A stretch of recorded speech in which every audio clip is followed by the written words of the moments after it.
தேவன் வார்த்தையாகவே இருக்கிறார். வார்த்தை அன்றி தேவன் இல்லை என்பதை திட்டமாக நீங்கள் தெரிந்து விடுங்கள். நம்பிக்கையே இல்லைன்னு சொன்னா நம்பிக்கை இருக்கிறது, அது தேவனுடைய வார்த்தைக்குள்ளே இருக்கிறது. நிச்சயமாகவே நமக்கு ஒரு முடிவு இருக்கிறது. என்னன்னு கேட்டால் அது வெற்றி தான்.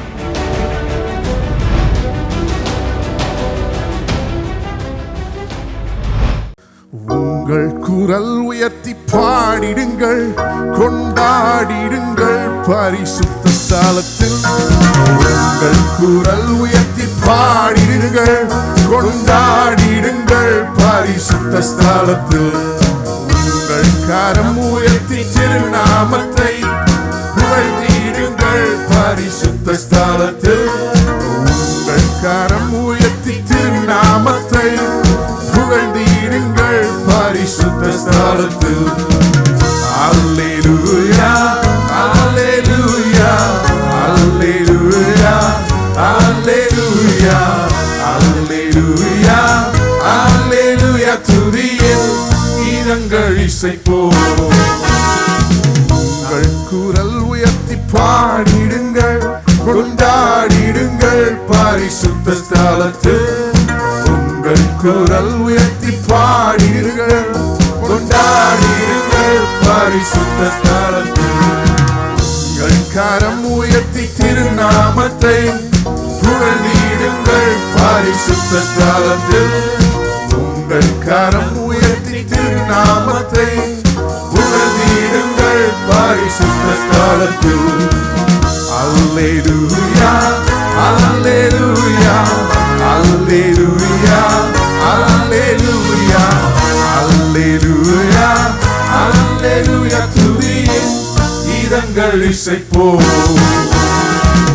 அல்லேலூயா அல்லேலூயா அல்லேலூயா அல்லேலூயா அல்லேலூயா அல்லேலூயா. துதியின் கீதங்கள் இசைப்போம்.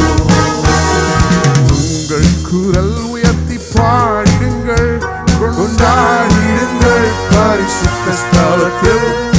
உங்கள் குரல் உயர்த்தி பாடிடுங்கள், கொண்டாடிடுங்கள் பரிசுத்த ஸ்தலத்தில். உங்கள் கரம் உயர்த்தி திருநாமத்தை புகழ்ந்திடுங்கள் பரிசுத்த ஸ்தலத்தில். உங்கள் கரம் உயர்த்தி திருநாமத்தை புகழ்ந்திடுங்கள் பரிசுத்த ஸ்தலத்தில். அல்லேலூயா அல்லேலூயா அல்லேலூயா அல்லேலூயா அல்லேலூயா அல்லேலூயா. துதியின் கீதங்கள் இசைப்போம்.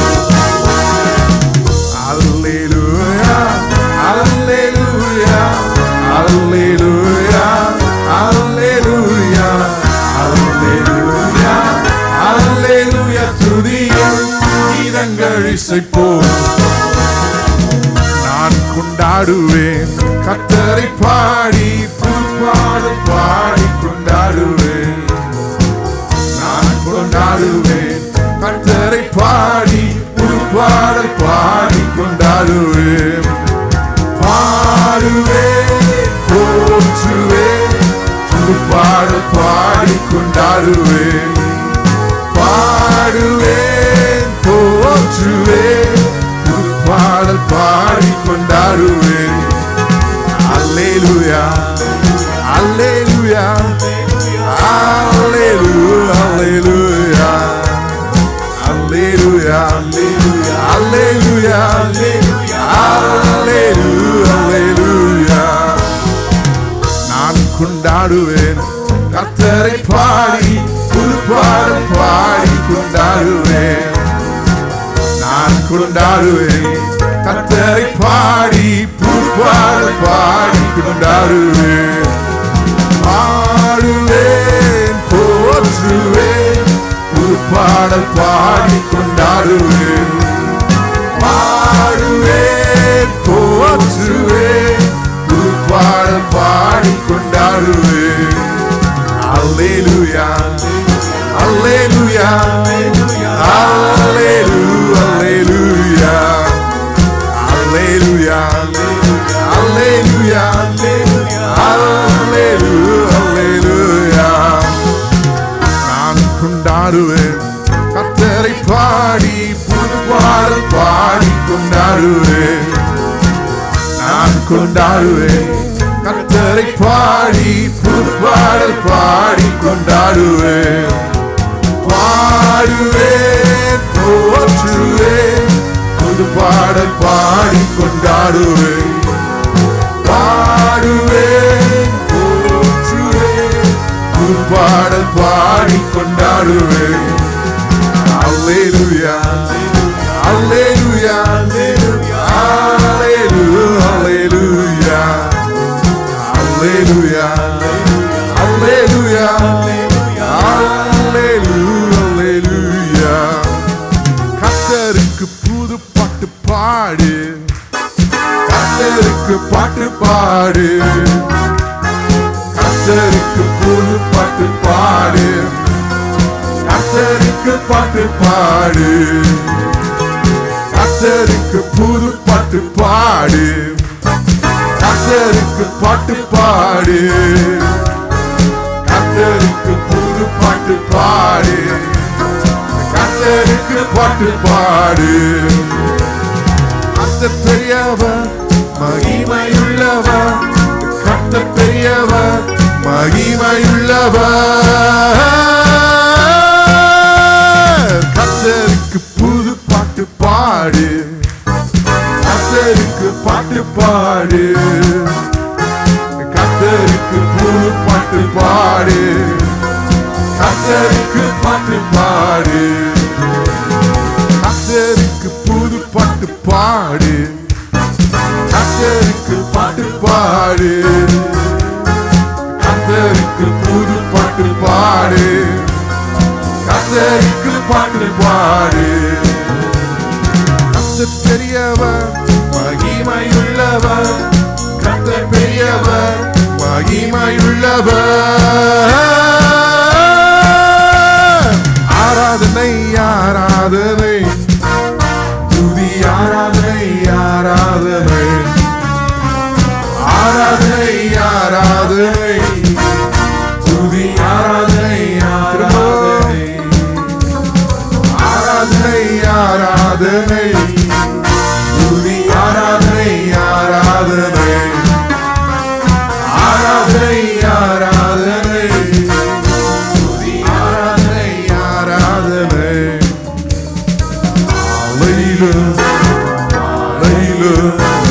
ஆராதனை அப்பாவுக்கே, காலையிலும் மாலையிலும் ஆராதனை அப்பாவுக்கே.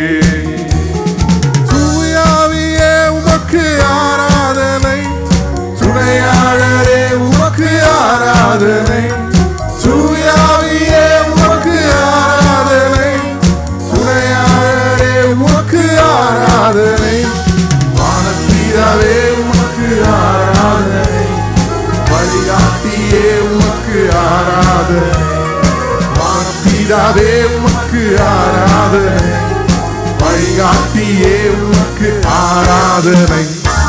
ஆராதனை ஆராதனை, துதி ஆராதனை ஆராதனை, ஆராதனை ஆராதனை, துதி ஆராதனை ஆராதனை, ஆராதனை ஆராதனை, துதி ஆராதனை ஆராதனை, ஆராதனை ஆராதனை, துதி ஆராதனை ஆராதனை.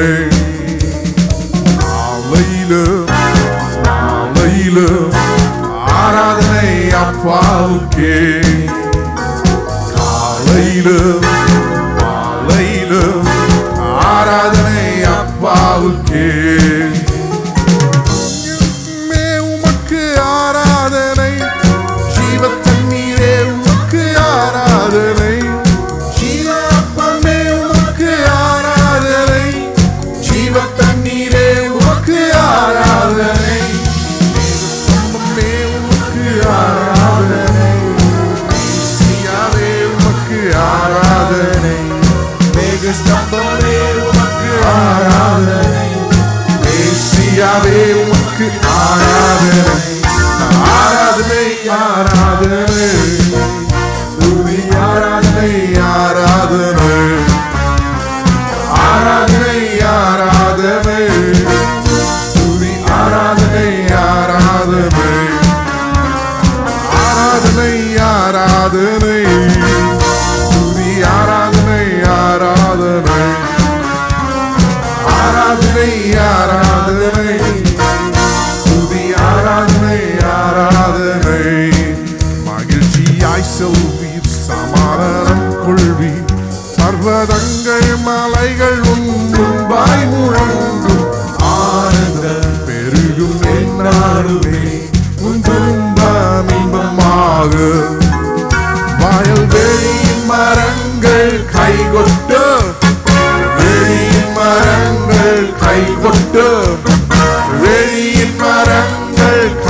கொட்டும், வெளியின் மரங்கள் கை கொட்டும், செல்லும் பாதைகளில் வயல்வெளியின் மரங்கள் கை கொட்டும், வெளியின் மரங்கள் கை கொட்டும், வெளியின் மரங்கள் கை கொட்டும், செல்லும் பாதைகளில் வார்த்தையை சேனையாய் நகராதின் இடம் அது மீது ஓடுகின்றார்.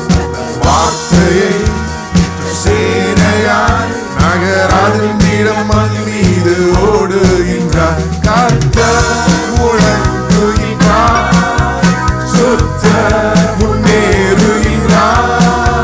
கர்த்தர் முழங்குகின்றார், சுத்தர் முன்னேறுகின்றார். சீயோனில் எக்காளம் முழங்கு, பரிசுத்த பர்வதம் மேல் பாடு. சீயோனில் எக்காளம் முழங்கு, சத்தமிடு. சீயோனில் எக்காளம் முழங்கு, பரிசுத்த பர்வதம் மேல் பாடு. சீயோனில் எக்காளம் முழங்கு, சத்தமிடு. வார்த்தையை பெற்று சேனையாய் நகராதின் இடம் அது மீது ஓடுகின்றார். வார்த்தையை பெற்று சேனையாய் நகராதின் இடம் அது மீது ஓடுகின்றார். கர்த்தர் முழங்குகின்றார், சுத்தர் முன்னேறுகின்றார். கர்த்தர் முழங்குகின்றார், சுத்தர் முன்னேறுகின்றார். சீயோனில் எக்காளம் முழங்கு, பரிசுத்த பர்வதம் மேல் பாடு. சீயோனில் எக்காளம் முழங்கு, சத்தமிடு. சீயோனில் எக்காளம் முழங்கு, பரிசுத்த பர்வதம் மேல் பாடு. சீயோனில் எக்காளம் முழங்கு, சத்தமிடு. சீயோனில் எக்காளம் முழங்கு, பரிசுத்த பர்வதம் மேல் பாடு. சீயோனில் எக்காளம் முழங்கு, சத்தமிடு. சீயோனில் எக்காளம் முழங்கு, பரிசுத்த பர்வதம் மேல் பாடு. சீயோனில் எக்காளம் முழங்கு, சத்தமிடு.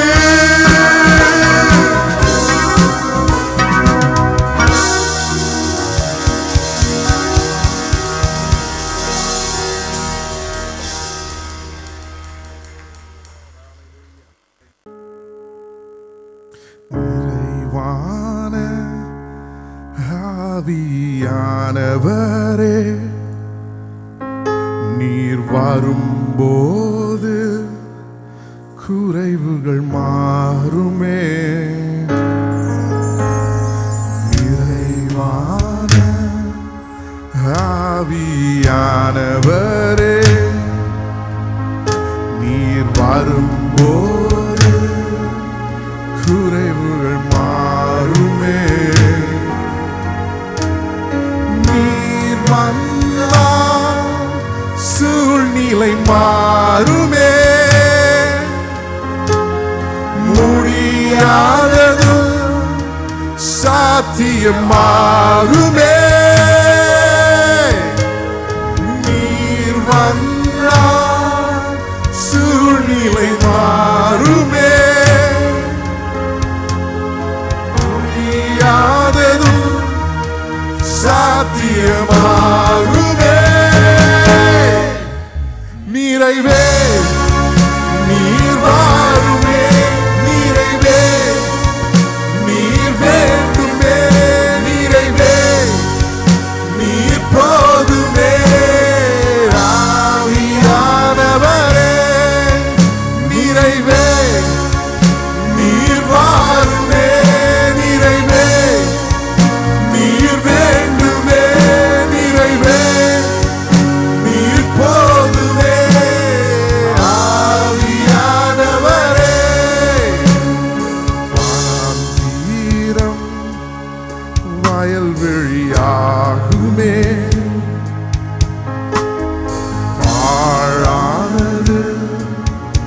பயிர் நீளமாகுமே, ஆனாந்தீரம் வயல்வெளியாகுமே, ஆழானது பயிர் நீளமாகுமே.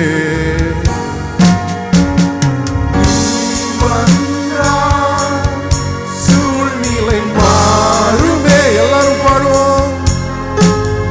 முடியாதது சாத்தியமாகுமே,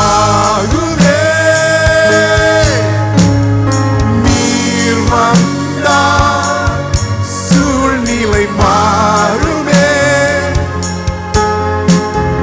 முடியாதது சாத்தியமாகுமே.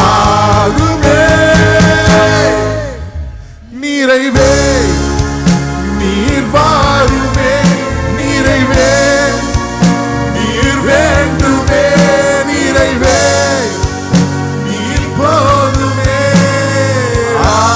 ஆவியானவரே நிறைவே நீர் வாருமே, நிறைவே நீர் வேண்டுமே, நிறைவே நீர் போதுமே. ஆவியானவரே பலவீனம் பலனாய் மாறுமே, சுகவீனம் சுகமாய் மாறுமே, பலவீனம் பலனாய் மாறுமே, சுகவீனம் சுகமாய் மாறுமே. நீர் வந்தால் எல்லாரும் கரங்களை உயர்த்தி பாடுமே, முடியாதது சாத்தியமாகுமே, நீர் வந்தால் சூழ்நிலை மாறுமே, முடியாதது சாத்தியமாகுமே. நிறைவே நீர் வாருமே, நிறைவே நீர் வேண்டுமே, நிறைவே நீர் போதுமே. ஆவியானவரே நிறைவே நீர் வாருமே, நிறைவே நீர் வேண்டுமே, நிறைவே நீர் போதுமே. ஆவியானவரே நிறைவே நீர் வாருமே, நிறைவே நீர் வேண்டுமே, நிறைவே நீர் போதுமே. ஆவியானவரே நிறைவே நீர் வாருமே, நிறைவே நீர் வேண்டுமே, நிறைவே நீர் போதுமே. ஆவியானவரே எல்லாரும் சொல்லுவோம். இந்த கிறிஸ்தவ ஜீவியம் பாலும் தேனும் ஓடுகிற நலமும் விசாலமான தேசம். எல்லாரும் கரங்களை தட்டி கத்து சோதரிப்போம்.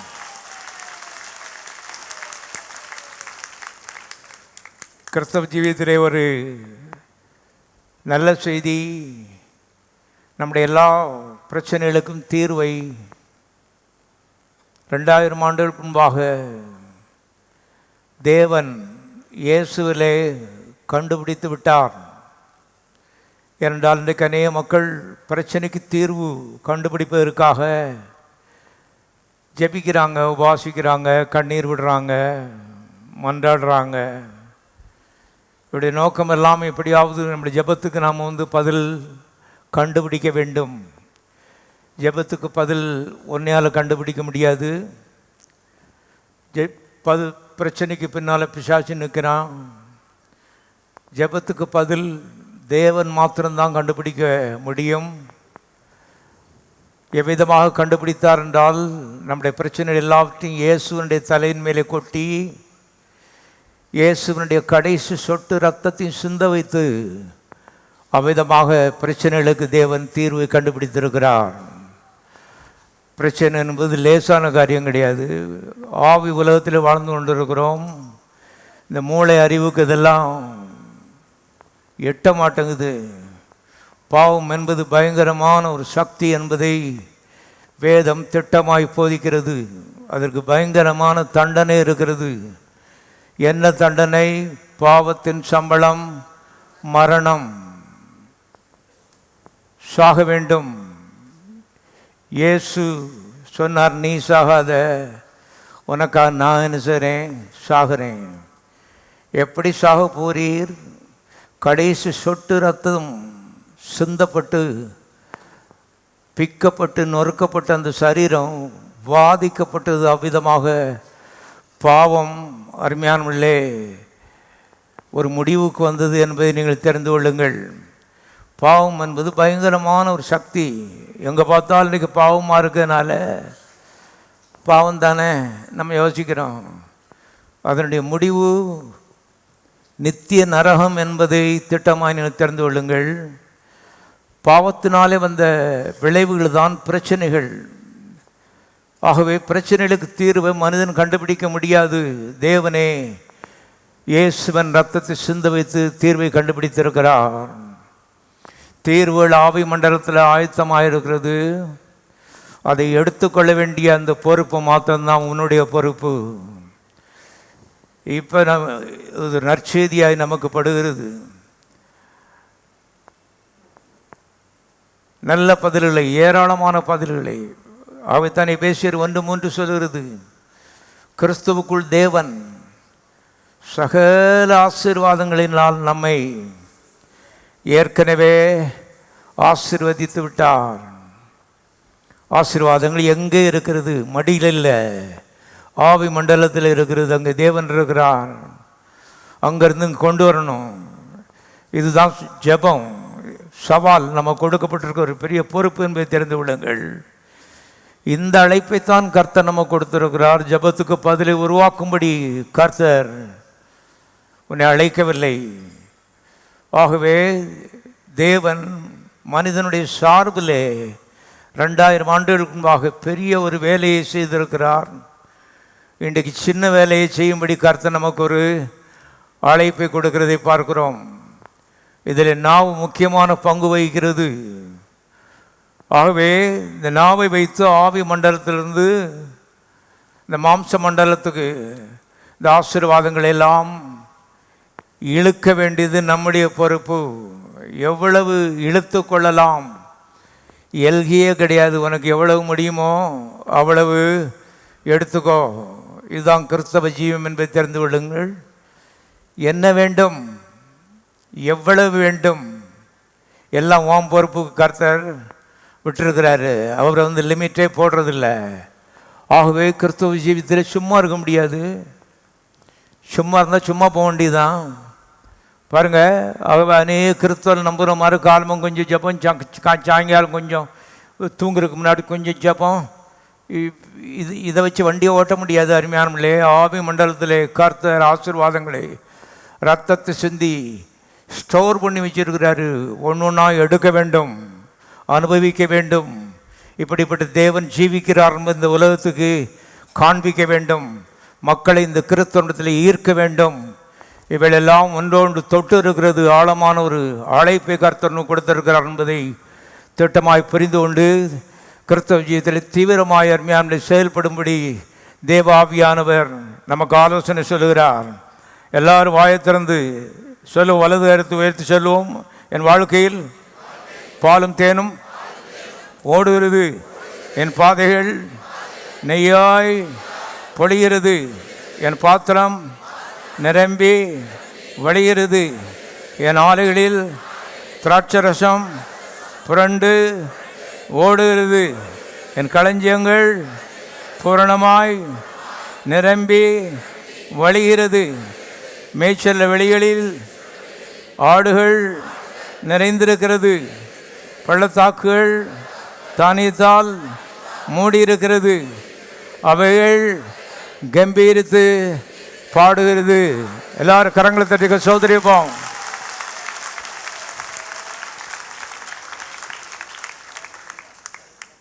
மார்க் 10:17. மார்க் 10:17.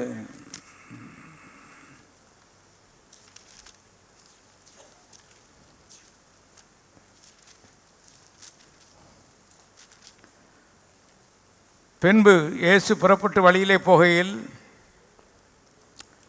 ஒருவன் ஓடி வந்து அவருக்கு முன்பாக முழங்கால் படியிட்டு, நல்ல போதகரே, நித்திய ஜீவனை சுதந்திரித்துக் கொள்ளும்படி நான் என்ன செய்ய வேண்டும் என்று கேட்டான். நித்திய ஜீவன் என்பது முடிவில்லாத ஜீவன். மனிதன் மாம்சத்தில் 80 வருஷம் 90 வருஷம் உயிரோடு இருக்கான். இந்த மாம்ச சரீரத்தை கல்லறையிலே கொண்டு வைக்கிறார்கள். ஆனால் மனுஷனை கல்லறைக்குள்ளே கொண்டு வைக்க முடியாது. ஏன்? மனிதன் ஒரு ஆவியாக இருக்கிறான். நீ ஒரு ஆவி மனிதன், உனக்கு ஒரு மனது இருக்கிறது. நீ சரீரம் என்கிற கூட்டிற்குள்ளே வாழ்ந்து கொண்டு இருக்கிறாய். உன்னுடைய சரீரத்தை கொண்டு கல்லறையில் வைக்கலாம், ஒன்னே கல்லறையில் வைக்க முடியாது. நீ ஒரு ஆவி மனிதன், தேவன் ஆவியாக இருக்கிறார். அவருடைய சாயலில் நீ படைக்கப்பட்டிருக்கிறாய். தேவனுக்கு அழிவு கிடையாது, உனக்கு அழிவு கிடையாது. ஆகவே அந்த அழிவில்லாத வாழ்வை பற்றி இவன் கேட்குறான். அதுதான் நித்திய ஜீவன். நித்திய ஜீவனை சுதந்திரித்துக் கொள்ளும்படி நான் என்ன செய்ய வேண்டும் என்று அவன் கேட்கிறதை பார்க்கிறோம். ஆனால் வேதம் விதமாய் சொல்லுகிறது. யோவான் சுவிசேஷம் 1 16 வசனம். மன்னித்துக் கொள்ளுங்கள். ஆமாம், 16.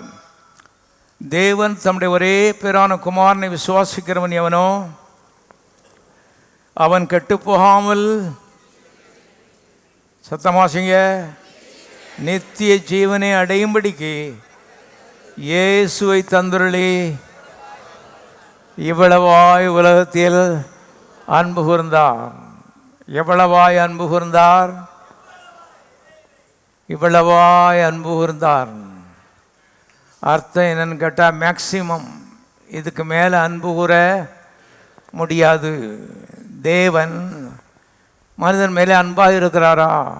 ஆம், அதற்கு ஆதாரத்தை இங்கே பார்க்கிறோம். இயேசுக்குள்ளே நித்திய ஜீவனை பொதிந்து அந்த இயேசுவை இந்த உலகத்துக்கு அனுப்பி இவ்வளவாய் உலகத்திலே பாவிகளிடத்திலே தேவன் அன்பு கூர்ந்தார். இப்போ பாவி அந்த நித்திய ஜீவனை அருமையான ரிசீவ் பண்ணணும், எடுத்துக்கொள்ள வேண்டும், அங்கீகரிக்க வேண்டும், நம்ப வேண்டும், உள்ளத்தை திறந்து அந்த நித்திய ஜீவனை ஏற்றுக்கொள்ள வேண்டும். இதுதான் மனுஷனுடைய பங்கு. எல்லாவற்றிலும் காட்வேர்ட் பாட், மேன்வேர்ட் பாட்டுன்னு இருக்குது. 100க்கு 100 கடவுள் கிடையாது. அநேக மக்கள் தப்பாக நம்புகிறார்கள். எல்லாம் ஆண்டவன் செயல். ஆண்டவன் என்னமோ சிலரை நல்லா வச்சிருக்காரு, சிலர் இந்த மாதிரி போட்டு வதைக்காரு என்று இன்றைக்கு ஆயிரமான கிறிஸ்தவர் நம்புகிறார்கள். இது 100க்கு 100 ஆண்டவன் கிடையாது. ஆண்டவனுடைய பொறுப்பு இருக்கிறது, மனுஷனுடைய பொறுப்பு இருக்கிறது. ஆண்டவனுடைய பொறுப்பு நித்திய ஜீவனை சொர்க்கத்திலிருந்து இந்த பூலோகத்துக்கு இறக்குவது. மனிதனுடைய பொறுப்பு இதயத்தை திறந்து இந்த நித்திய ஜீவனை ஏற்றுக்கொள்வது. மனிதன் இதயத்தை திறந்து நித்திய ஜீவனை ஏற்றுக்கொள்ளாவிட்டால் நித்திய சாவினுடைய பங்காக அவன் மாறுகிறான். முடிவு நரகம். இந்த மாம்ச சரீரம் செத்ததுக்கு அப்புறம் ஆவி நரகத்துக்கு போய் சேரும். அது அழிவில்லாத அக்கினி என்று எழுதப்பட்டிருக்கிறது. எத்தனை தீயணைக்கும் எந்திரங்களை கொண்டு வந்து தண்ணியை ஊற்றினாலும் அதை நிச்சய முடியாது, அணைக்க முடியாது. அப்படிப்பட்ட ஒரு அக்கினி. அருமையானவர்களே, ஆகவே இந்த நித்திய ஜீவனை தேவனே இந்த பூலோகத்துக்கு அனுப்பி தந்து அன்பு கூர்ந்தார். இவன் கேட்கான், நான் என்ன செய்ய வேண்டும்? நீ உன்னை தாழ்த்த வேண்டும், நீ உன்னுடைய இருதயத்தை திறக்க வேண்டும், நீ அந்த நித்திய ஜீவனுக்கு மரியாதை கொடுத்து உள்ளே அதை ரிசீவ் பண்ண வேண்டும். இதைத்தான் நீ செய்ய முடியும், இதுக்கு மேலே வேறு ஒன்றை செய்ய முடியாது.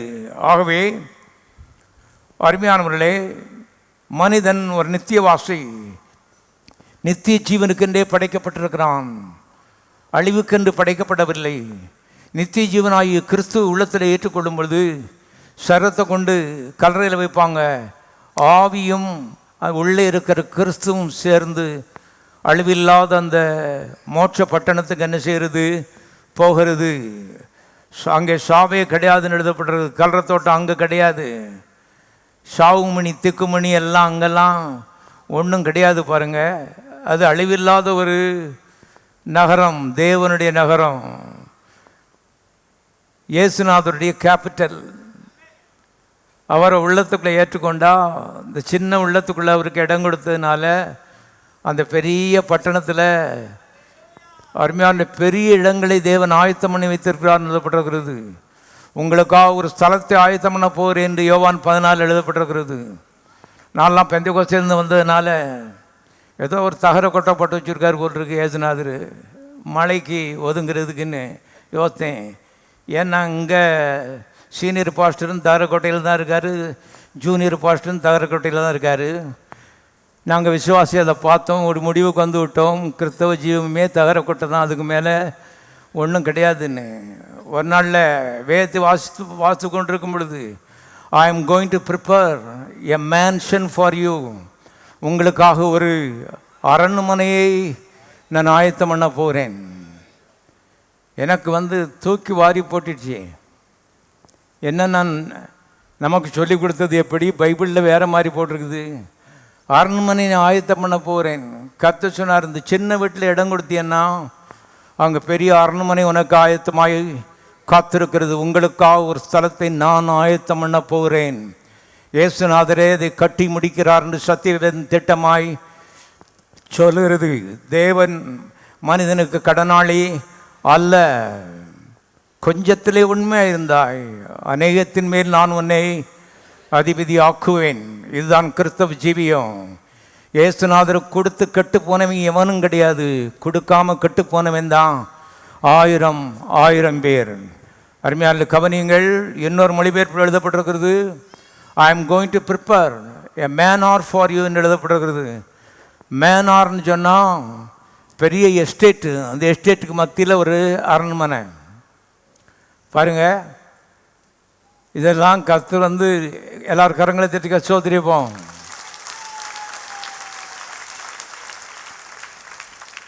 நீங்கள் ஜெபம் பண்ணதுனால வந்து ஆயத்தப்படுத்தலை, அவர் அன்பாகவே இருக்கிறபடினாலே ஆயத்தப்படுத்தி இருக்கிறார். எல்லாரும் சொல்லுவோம், தேவன் என்மேல் அன்பாகவே இருக்கிறார். பக்கத்திற்கால பார்த்து சொல்லுங்க, தேவன் உன்மேல் அன்பாகவே இருக்கிறார். சந்தேகமாக இருந்துச்சுன்னா சந்தேகம்லாம் ஒழியட்டும். இன்றைக்கு அருமையான வாங்குவார்கள், திருப்பி கொடுக்க மாட்டார்கள். அதிகபட்சமாக கொடுத்தா 5 ரூபா வாங்கினா 5 ரூபாயை கரெக்டாக செய்வான், திருப்பி கொடுப்பான்.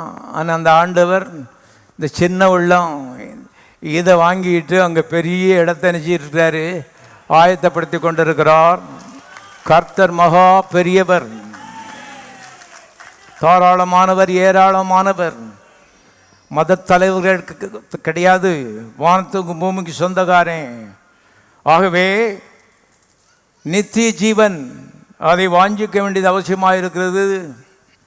இந்த காலவெளியிலே நித்திய ஜீவன் இல்லாதவர்கள், வேதத்தில் எழுதப்பட்டிருக்கிற குமாரனை உடையவன் நித்திய ஜீவனை உடையவன், குமாரன் இல்லாதவன் நித்திய ஜீவன் இல்லாதவன். தேவகுமாரன் உங்களுடைய உள்ளத்தில் இல்லைன்னா நித்திய ஜீவன் இல்லை, நித்திய சாவு இருக்கிறது. உங்களுடைய முடிவு பரிதாபம்.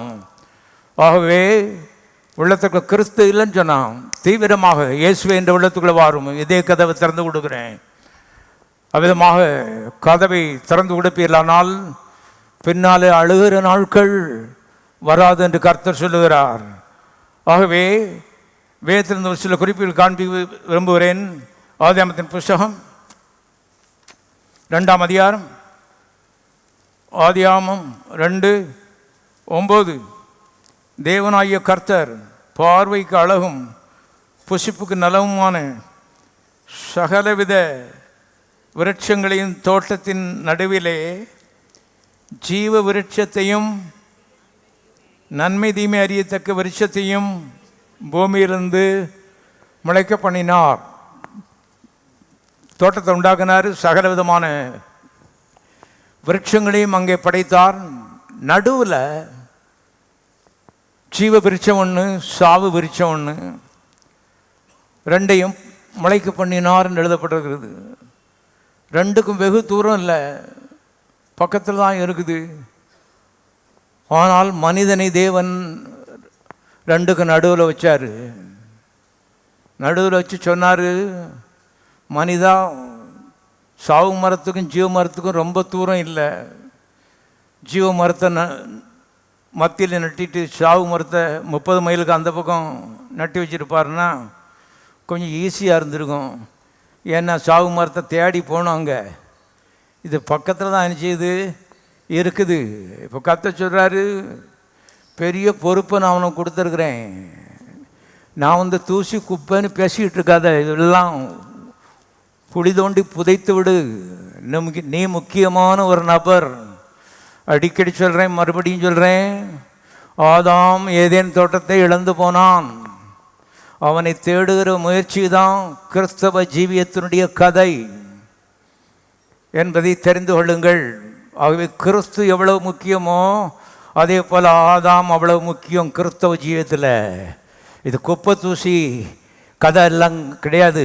ஆகவே கருத்தாய் கவனிக்கணும். இந்த புஸ்தகம் நமக்காக எழுதப்பட்டிருக்கிறது, தேவனுக்காக எழுதப்படவில்லை. தேவனுக்கு புஸ்தகம் தேவையில்லை. நாம் கற்றுக்கொண்டு சில காரியங்களை சரி செய்யும் பொழுது ஒளிமயமான எதிர்காலம் இந்த உலகத்தில் இவனுடைய பங்காக என்ன செய்யும், மாறும். வேற ஒரு சாய்ஸ் கிடையாது. அப்படியோ இப்படியோ கடவுள் எப்படியோ நடத்துவாரோ இல்லை. வசனத்தை கற்றுக்கொண்டு அருமையான கருத்தாய் சீரியஸாக அருமையானே நாம் செயல்பட ஆரம்பிக்கும் பொழுது ஒளிமயமான எதிர்காலம் நம்முடைய பங்கு என்று சத்தியவேதம் சொல்கிறது. கிறிஸ்து மகிமையின் நம்பிக்கையாக உங்களுக்குள்ளே இருப்பதே அந்த ரகசியம். மகிமையின் நம்பிக்கைன்னு சொன்னால் ஒளிமயமான எதிர்காலம்னு அர்த்தம். ஆகவே பரலோகத்து போருக்கு டிக்கெட் வாங்கினது மாத்திரம் இல்லை, பூலோகத்தில் ஒளிமயமான எதிர்காலத்தை தரும்படி கிறிஸ்துவனை சந்தித்திருக்கிறார் என்பதை கர்த்தருடைய ஆவியானவர் ஞாபகப்படுத்துகிறார். சும்மா ஜெபிக்கிறோம் உபாசிக்கிறோம் சொல்லிட்டு இருக்குதில்ல. இந்த பூலோகத்தில் அருமையான 4 பேர் பார்த்து பயப்படுற மாதிரி அப்படிப்பட்ட ஒளிமயமான எதிர்காலத்தை உனக்கு தரும்படி கிறிஸ்து உன்னுடைய ஆவியை ரட்சித்து உனக்குள்ளே குடியிருக்கிறார். காரியங்களை அருமையான புஸ்தகத்திலிருந்து கற்றுக்கொள்ள வேண்டியது அவசியமாக இருக்கிறது. 2 மரமும் பக்கத்தில் இருக்குது, மனுஷன் மத்தியில் இருக்கிறான். கர்த்தர் சொன்னார், உனக்கு ஒரு மனது இருக்கிறது, ஒரு வாய் இருக்கிறது, எண்ணங்கள் இருக்கிறது, பேச்சு இருக்கிறது. இப்போ உன்னுடைய எண்ணங்களும் பேச்சுகளும் எல்லாம் ஜீவ மரத்தை என்ன செய்யிருக்கட்டும், சார்ந்திருக்கட்டும். நோக்கி பார்க்கிறது அன்றாடம் விடிஞ்சா ஜீவ மரத்தை நோக்கி பாரு. சாவு மரம் பக்கத்தில் தான் இருக்குது, பார்க்காத.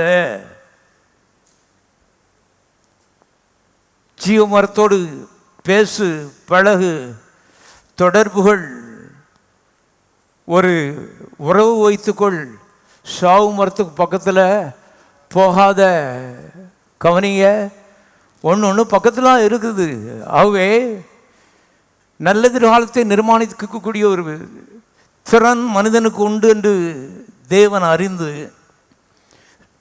2ஐயும் பக்கத்திலே வச்சிட்டவன்ட்டு சொல்கிறாரு, உனக்கு ஒரு மனது வாய் இருக்கிறது, உன்னுடைய பேச்செல்லாம் ஜீவ மரத்தை பற்றி இருக்கட்டும், பழக்கமெல்லாம் ஜீவ மரத்தை பற்றி இருக்கட்டும், உன்னுடைய உறவு ஜீவ மரத்தோடு இருக்கட்டும், உன்னுடைய அன்பு ஜீவ மரத்தின் மேலே பதிக்கப்பட்டிருக்கட்டும். சாவு மரத்தை பாராதே, அதை பற்றி பேசாத. விசேஷமாக நம்முடைய எதிர்காலத்தை நிர்மாணிக்கிறது நம்முடைய மனது, நம்முடைய வாய். திட்டமாய் நீங்கள் தெரிந்து கொள்ளுங்கள். ஆகவே 2:17 இப்படி சொன்னார். வாசிக்கலாம். 16:17 தேவனாகிய கர்த்தர் மனுஷனை நோக்கி, நீ தோட்டத்தில் உள்ள சகல விருட்சங்களின் கனியும் புசிக்கலாம், ஆனாலும் இந்த சாவு மரத்தின் கனியை புசிக்க வேண்டாம், அதை புசிக்க நாளிலே நீ என்ன விவரம் சொல்றாருன்னா, இங்க பாரு, கடவுள் என்ன நினைக்காரு யோசிக்கிறியா? கடவுள் ஜீவதேவன், சாவுக்கும் அவருக்கு சம்பந்தமே கிடையாது. திருடன் திருடவும் அழிக்கவும் கொல்லவும் வருகிறானே அன்றி வேறே ஒன்றுக்கு வரான்.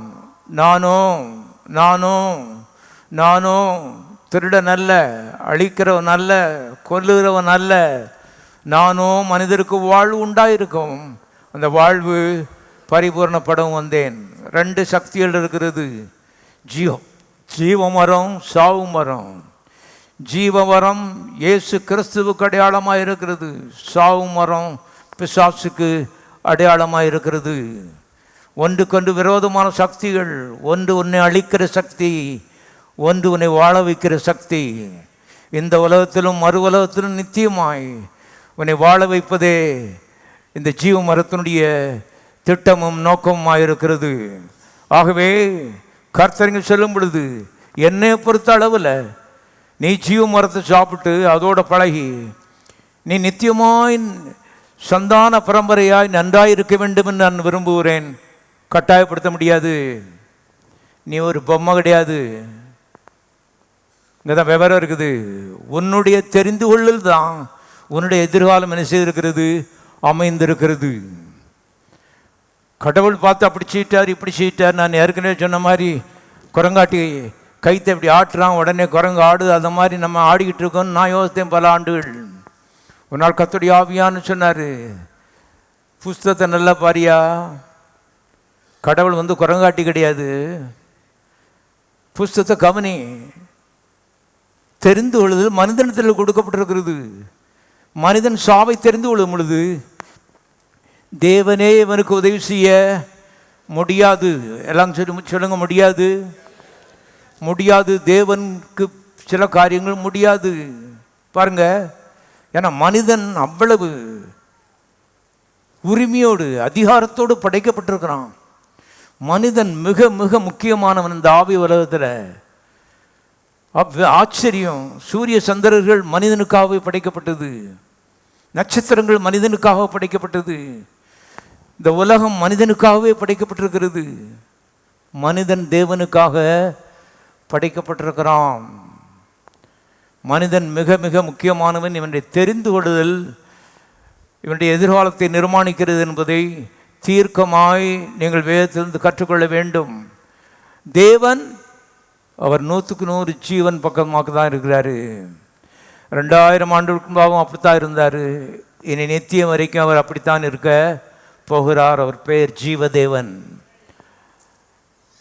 இப்போ அந்த ஜீவன் பக்கமாக நீ எவ்வளவு தூரம் சார்ந்து கொள்ளுகிறாயோ, உன் பேச்சு, உன்னுடைய எண்ணங்கள், உன்னுடைய தெரிந்து கொள்ளுதல், உன்னுடைய தீர்மானம், உன்னுடைய பழக்கம் எல்லாம் எவ்வளவு தூரம் ஜீவ மரத்தோடு ஒட்டி இருக்கிறதோ உன்னுடைய எதிர்காலம் அவ்வளவு பிரகாசமாக இருக்கும் என்பதை கர்த்தருடைய ஆவியான் தீர்க்கமாய் சொல்கிறார்.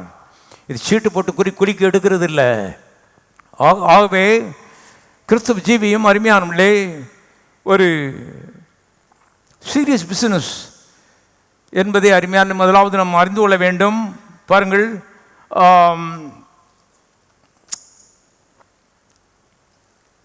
அப்போஸ்தலர் 3:15 வாசிங்க சீக்கிரம். அப்போஸ்தலர் 3:15.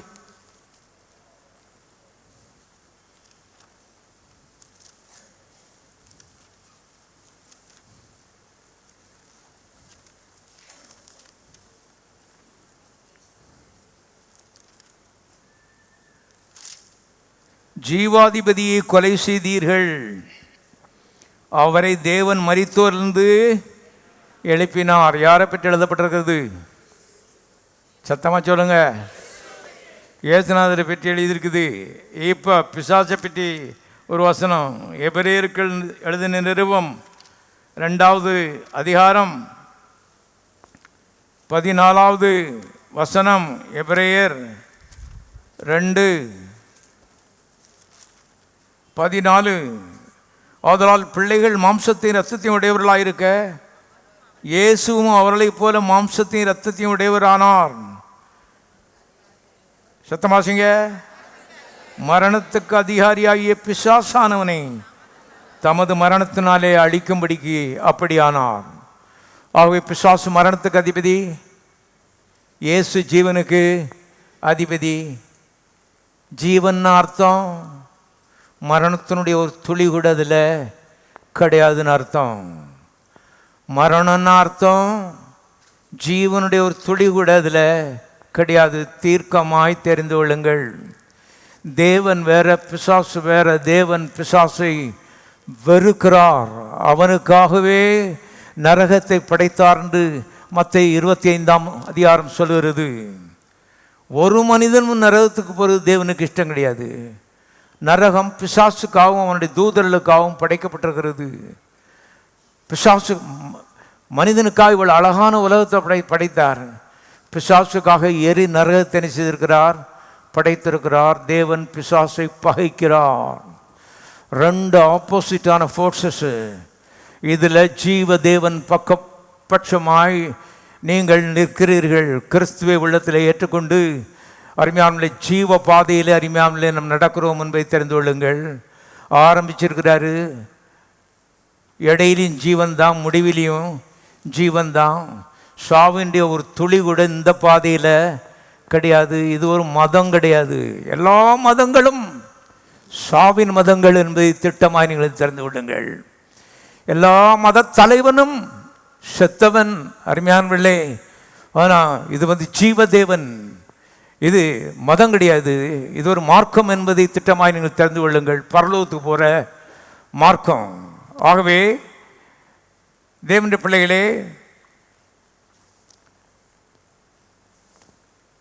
ஏவாளும் ஆதாமும் இந்த ஜீவ மரத்தோடு நெருங்கி பழகுவது தேவனுடைய திட்டமாக இருந்தது. சாவு மரத்தை எட்டி பார்க்கக்கூடாது. அதுதான் திட்டமாய் தெரிந்து கொள்ளுங்கள். தேவனுடைய பிள்ளைகளே, உங்களுடைய வாழ்க்கையில் ஏதாவது ஒரு காரியம் கொஞ்சம் சோதனையாக இருக்குதுன்னு சொன்னால் ஓடிடுங்க அதை விட்டு. யோசேப்பு ஓடிட்டான். அவன் பைத்தியக்காரன் கிடையாது, விவரமான ஆள். நின்றுக்கிட்டு அங்கே நம்ம பண்ணிகிட்டு இருக்கிறது இல்லை.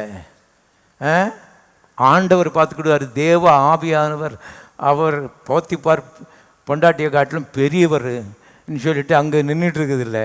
ஒரே ஓட்டம், அவ்வளோதான். அருமையானவர்களே, ஆகவே வாழ்க்கையில் சாவுக்கு எதுவான காரியங்கள் இருந்துச்சுன்னா தூர என்ன செய்யுங்கள், ஓடுங்கள். ஏன்னா இன்னைக்கு இல்லாட்டா நாளைக்கு விழுவருக்கு எல்லா சாத்தியக்கூறுகளும் இருக்கிறது. அதுக்கு தான் பிசாசானமே இருக்கிறான். ஜாக்கிரதை. ஆகவே எட்டி பார்க்காதன்னு சொன்னார். 3ஆம் அதிகாரத்தை நீங்கள் பார்த்தீங்கன்னு சொன்னால் ஒரு பெரிய கதையே அங்கே நடக்குது. 3ஆம் அதிகாரத்தை, ஆதியாகமம் 3, தேவனாகிய கர்த்தர் உண்டாக்கின காட்டு ஜீவன்களில் பார்க்கிலும் சர்ப்பமானது தந்திரமுள்ளதாக இருந்தது. அது ஸ்திரியை நோக்கி, நீங்கள் தோட்டத்தில் உள்ள சகல விருட்சங்களின் கனியும் புசிக்க வேண்டாம் என்று தேவன் சொன்னது உண்டோ? எப்படி வரான் பாருங்க. அவன் சாவு விருட்சத்தை பற்றி தான் மனசில் வச்சுக்கிட்டு வரான். அதை பற்றி பேசவே இல்லை. அவன் மகா பெரிய தந்திரக்காரன். அவன் சொல்கிறான், தோட்டத்தில் எந்த விருட்சத்தின் கனியெல்லாம் புசிக்க வேண்டான்னு கத்த சொன்னார். இந்த பேக்கு எவாள் இப்படி இப்படி பட்டு 1 2 3 4 சொல்லி எல்லாம் சொல்லிக்கிட்டு வந்தா. அப்படியா? அதுக்கப்புறம் ஸ்திரீ சர்ப்பத்தை பார்த்து, நீங்கள் தோட்டத்தில் விருட்சங்களின் கனிகளெல்லாம் புசிக்கலாம், ஆனாலும் தோட்டத்தின் நடுவில் இருக்கிற அந்த சாவு விருட்சத்தின் கனியை நீங்கள் சாகாதபடிக்கு புசிக்கவும் தொடவும் வேண்டாம் என்று சொன்னார் என்றாள். அப்பொழுது சர்ப்பம் ஸ்திரியை நோக்கி, நீங்கள் சாகவே சாவதில்லை. கத்த சொன்னார், சாவாயினார். ஏன் சொல்கிறான்? 2 தடவை சொல்கிறான், சாகவே சாவதில்லை. அவன் பொய்யனும் பொய்க்கு பிதாவுமாக இருக்கிறான்னு போட்டிருக்கு. அது பேசும்போது சொந்தத்திலிருந்து பொய் எடுத்து பேசுகிறான்னு போட்டிருக்கு. இதுக்கு தான் பக்கத்தில் போகலன்னு சொன்னால் அவன் பொய்யை நம்ம கேட்கவும் இல்லை, அருமையான நமக்கு பிரச்சனையும் இல்லை, ஓடிடுறது. கவனிங்க, பக்கத்தில் போய் நின்று பழக்கம் விட்டா அதுக்கப்புறம் அப்படியே கொஞ்சம் கொஞ்சமாக சவு முட்டாய் மாதிரி இழுத்துருவான் பாருங்க. ஆக பேச்சு எப்படியோ ஆரம்பித்து கடைசியில் சாவு மரத்தில் போயிடுச்சு. கர்த்தர் சொன்னார் சாவாயின்னு, இவன் சொல்கிறான் சாகவே சாக மாட்டீங்க. நான் சொல்கிறேன். அருமையானவர்களே கவனிங்கள், கடைசியில் முடிவை நீங்கள் பார்த்தீங்கன்னா 6ஆம் வசனம், அப்பொழுது ஸ்திரியானவள் அந்த விருட்சம் புசிப்புக்கு நல்லதும் பார்வைக்கு இன்பமும் புத்தியை தெளிவிக்கிறதுக்கு இச்சிக்கப்படத்தக்க விருட்சகமாக இருக்கிறது என்று கண்டு அதன் கனியை பறித்து புசித்து தன் புருஷனுக்கும் கொடுத்தாள், அவனும் புசித்தான். கவனிய, பக்கத்தில் போனால் அதுக்கப்புறம் தொடணும், அதுக்கப்புறம் பறிக்கணும், அதுக்கப்புறம் புசிக்கணும், அதுக்கப்புறம் சாகணும். கவனிங்க, இவள் தொடர்ந்து ஒரு செயின் மாதிரி இருக்குது. அவை தான் கர்த்தர் சொல்கிறார், எதெல்லாம் உனக்கு கொஞ்சம் ஒரு மாதிரி சோதனை மாதிரி இருக்குதோ ஓடிரு. யோசேப்பு ஓடினதுனால அவனுக்கு ஒரு நஷ்டம் இல்லை. இவ்வளோ காட்டிலும் அருமையான பெண்ணை கர்த்தர் யோசேப்புக்கு என்ன செய்தார், கொடுத்தார். ஏன் தெரியுமா? தேசத்திலே பிரதம மந்திரி இருக்கிற அழகான பெண்ணை தேடி பார்வன் கண்டுபிடிச்சான். நல்லதை வச்சுக்கிட்டு தான் கர்த்தர் சொல்றார் ஓடுன்னு. ஆகவே ரொம்ப எச்சரிக்கை. வாழ்க்கையிலே அருமையான எதிர்காலத்தை நிர்மாணிப்பது நீங்கள் என்பதை திட்டமாய் திறந்து கொள்ளுங்கள். அங்கே யோசிப்பு ஓடனா, இங்கே ஏவாள் ஓடலை, அப்படியே ஒட்டிக்கிட்டு உரசிக்கிட்டு சாவு மரத்தில் போய் சாஞ்சிட்டா பாருங்க. சாஞ்சி பறித்து புசிச்சு அவள் செத்தது மாத்திரம் இல்லை, புருஷனுக்கு என்னச்சுதா கொடுத்தாரு. குடும்பமாக அருமையானே செத்துட்டாங்கன்னு போட்டிருக்கு. இது இவருடைய சாய்ஸ் என்பதை நீங்கள் தெரிந்து கொள்ளுங்கள். பக்கத்தில் போகாமல் வந்திருக்கலாம், ஓடி இருக்கலாம். இன்றைக்கு வரைக்கும் வியாதி இந்த உலகத்தில் வந்திருக்காது, கல்ற தோட்டமே தேவைப்பட்டிருக்காது. இத்தனை கொலைகள், இத்தனை அநியாயங்கள், இத்தனை அயோக்கியத்தனங்கள் இந்த உலகத்தில் இருந்திருக்காது. இந்த உலகம் ஒரு சொர்க்கமாக என்ன செய்யிருக்கும், இருந்திருக்கும். ஆகவே உங்கள் குடும்பத்தை சொர்க்கமாய் அமைக்கக்கூடிய சாத்திய கூரை கர்த்தர் உங்களுடைய மனதிலும் உங்களுடைய வாயிலும் என்ன செய்திருக்கிறாரு, கொடுத்திருக்கிறார். மரத்தை பற்றி பார்க்காத பேசாதன்னு சொன்னார். மரத்தை பற்றி விவரமாக பேசுகிறாங்கட்டு போய் கவனிங்க. அவைதான் உங்களுடைய எது செய்தாலும் இது உங்களுடைய எதிர்காலத்தை பாதிக்கிற ஒன்றாக இருக்கிறது என்ற ஒரு எண்ணம் உங்களுக்கு காரியங்களை அருமையானவர்களே தெளிவாக்கும். என்ன பேச வேண்டும், எதை பேச வேண்டும், இது கர்த்தர் சொன்னதற்கு ஒத்திருக்கிறதா, வேதத்துக்கு ஒத்திருக்கிறதா என்பதெல்லாம் சிந்திக்க வேண்டியது மிக மிக மிக அவசியம் என்பதை திட்டமாய் நீங்கள் தெரிந்து கொள்ளுங்கள். அருமையானவர்களே,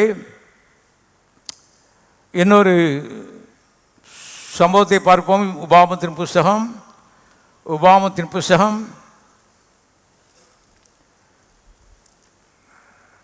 30வது அதிகாரம், உபாகமம் 30:19. நான் ஜீவனையும் மரணத்தையும் ஆசீர்வாதத்தையும் சாபத்தையும் உனக்கு முன் வைத்தேன் என்று உங்கள் மேல் வானத்தையும் பூமியை இன்று சாட்சி வைக்கிறேன். ஆகையால் நீயும் உன் சந்ததியும் பிழைக்கும்படிக்கு, எல்லாரும் சத்தம் வாசிங்க, நீ ஜீவனை தெரிந்து கொண்டு. வேதத்தை அருமையான பார்த்து கொண்டிருக்கிறோம். வேதம் கிறிஸ்தவ மக்களுடைய பக்தி புஸ்தகம் கிடையாது. கைகளால் தொட முடியாத தேவன், கண்களால் காணக்கூடாத தேவன் தம்மை பற்றி அறிந்து கொள்ள முடிந்த புஸ்தகத்தை எழுதி வைத்திருக்கிறார் என்பது உங்களுக்கு விளங்கட்டும். எனக்குலாம் ரொம்ப நாளைக்கு விளங்கலை இது என்னங்கிறது. ஆகவே அனுபவத்தில் சில காரியங்களை படித்து கொண்டு நீங்கள் கற்றுக்கொள்ளும்படி இவையெல்லாம் நான் சொல்கிறேன். ஆகவே தேவனை பார்க்க முடியுமா? ஆம், அவருடைய புஸ்தகத்தில் என்ன செய்யலாம், பார்க்கலாம். தேவன் என்ன விரும்புகிறார், என்ன ஆசைப்படுகிறார் என்பதை தெரிந்து கொள்ள முடியுமா? புஸ்தகத்திலிருந்து பார்க்கலாம். கரெக்டா தேவன் என்னை காட்டுகிற ஒரு கண்ணாடி. ஆகவே இங்கே கர்த்தர் சொல்கிறார், ஜீவனையும் மரணத்தையும் உனக்கு முன்பாக வைத்தேன் என்று வானத்தையும் பூமியும் என்ன செய்கிறேன், சாட்சி வைக்கிறேன். கவனிங்க, ஜீவனை அம்மைமேல பக்கமாக வச்சேன், மரணத்தை கன்னியாகுமரி பக்கமாக வச்சேன்னு சொல்ல, ஜீவனையும் மரணத்தையும் உனக்கு முன்பாக வைக்க. நீ மத்தியில் இருக்க, ஒரு பக்கம் ஜீவன் இருக்கு, அடுத்த பக்கம் மரணம் இருக்கு. இப்படி தான், that is a setup, you cannot change it. இது ஆண்டவரை மாற்றி வச்சுடுங்க ஆண்டவரைன்னு சொல்ல முடியாது. நாம் கவனித்து நடக்க முடியாது எழுதப்பட்டிருக்கிறது என்றால் மனிதனுக்கு பொறுப்பு கொடுக்கப்பட்டிருக்கிறது. ஜீவனையும் மரணத்தையும் உனக்கு முன்பாக வைத்தேன் என்று வானத்தையும் பூமியும் சாட்சி வைக்கிறேன். தெரியாட்டா வானத்தை கேளு, அது கரெக்டாக உனக்கு சொல்லும். பூமியை கேடு, அது கரெக்டாக உனக்கு சொல்லும். ஆகவே ரெண்டும் பக்கத்தில் இருக்குது.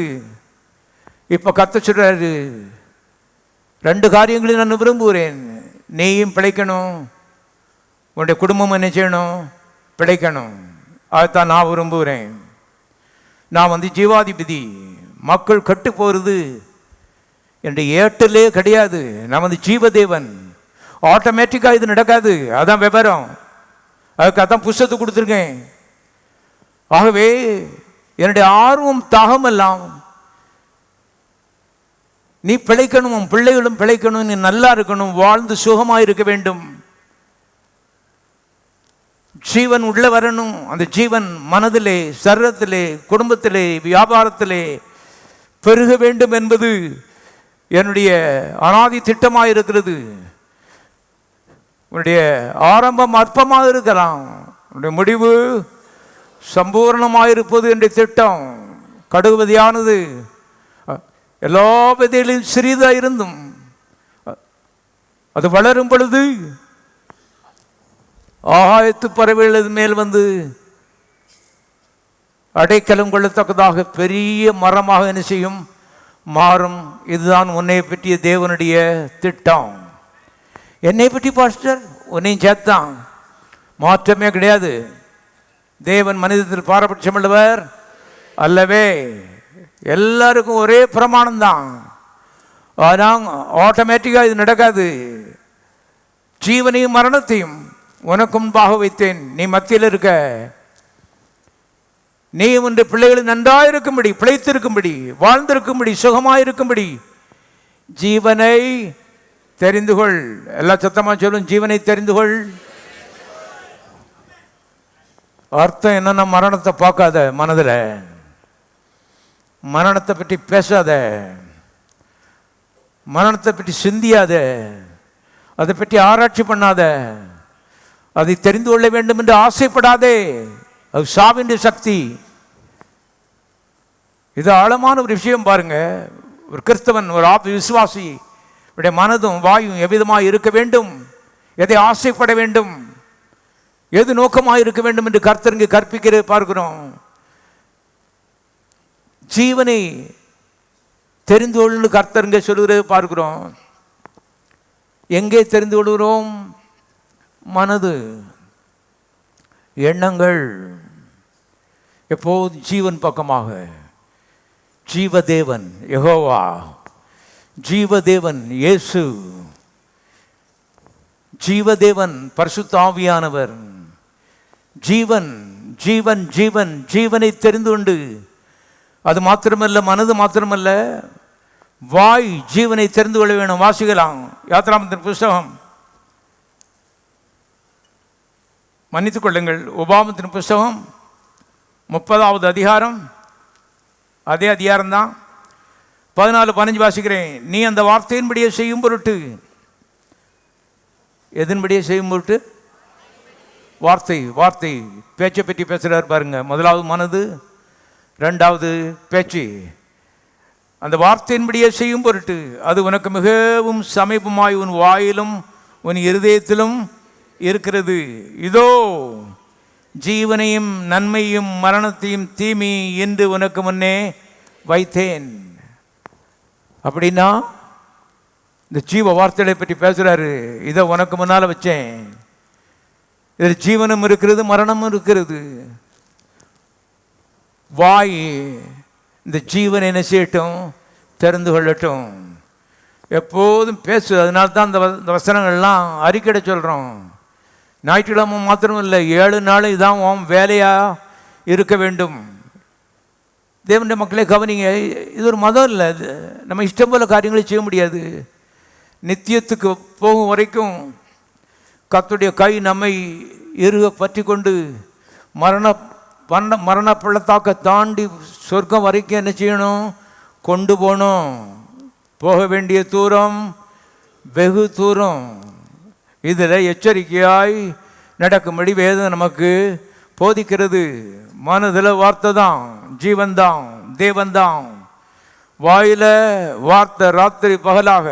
சும்மா இருந்த பேச்சுக்கு இடமே கிடையாது, போகும்போதும் வரும்போதும். அருமையானுடைய கவனிங்க.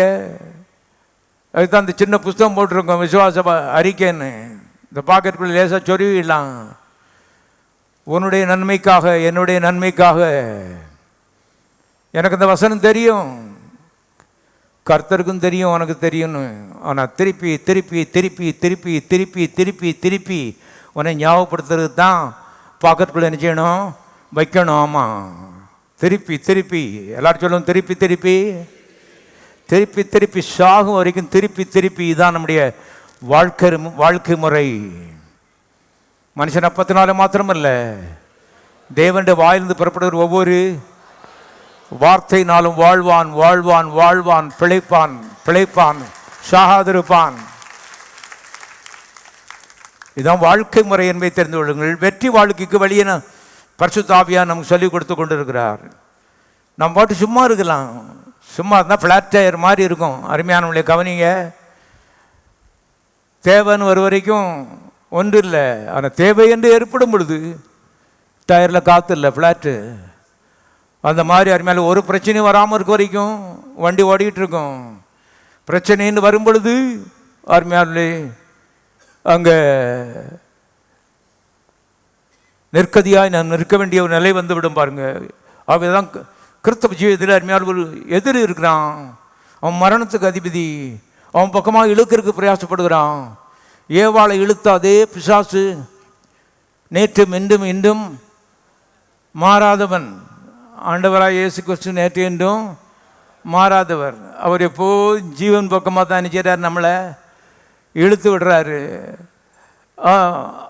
ஆனால் அருமையான தேவனுடைய மக்களே பாருங்கள், நாம் முழு மனதாக தீர்மானித்து இதுதான் வாழ்க்கை என்று தீர்மானிக்கணும்.